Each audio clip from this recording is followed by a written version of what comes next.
因为作为一个东方人，在画风景的时候，我现在年纪越来越大的时候，其实画风景的这种东西其实是骨子里的一种，就是我觉得东方人对山水的这个算是一个情结。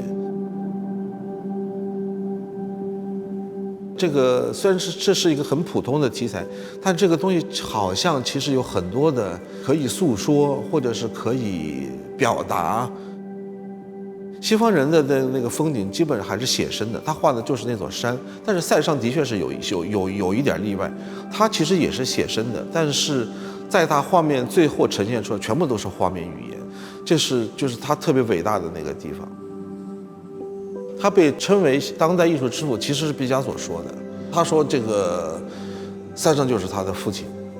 一个艺术家对另外一个艺术家或者一种形式的一个特别大的一个认可，这个东西，就是当我们有时候这个画布出来的时候，这种其实在心理上对我们是有鼓励作用的。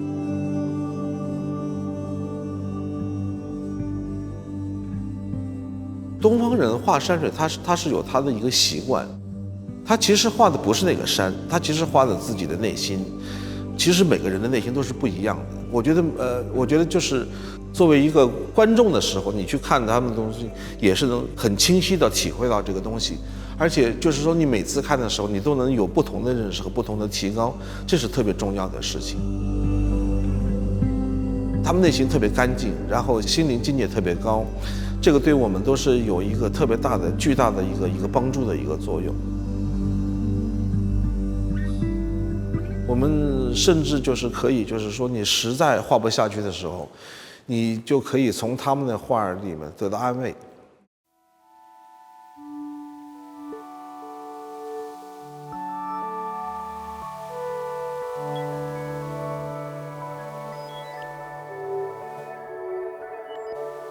其实西方的那个当代的艺术里面，在某一段时间里头是基本上其实是以绘画语言观念，或者是以创新、颠覆这种情绪为主的，不是要像东方人的那种追求心理境界提高的那么一种过程。但是东方人没有办法，他自然而然的，他就会把这个气就聚起来了，就是独特的东方的这个魅力，不是说你硬要跟别人不一样，你其实就是现在是西方绘画的这个比较为主的这个世界，你其实你跟他们就是不一样的。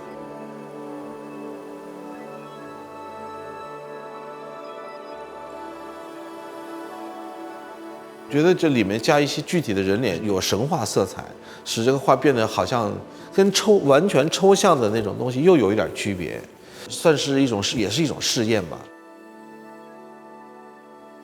蓝颜色就是原来用那个有一种颜色叫培恩灰的时候，因为用了大量的水之后，它有些蓝颜色和紫颜色就从那个颜色里面分离出来了，那个颜色买不到，然后画出来之后经验里面没有，所以这个事情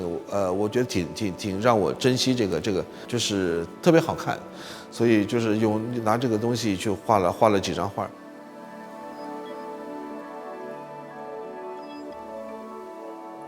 丙烯的那个稠度跟油画的那个稠度，一个像是中文，一个像是外文，就是我自己是这么感觉啊，就是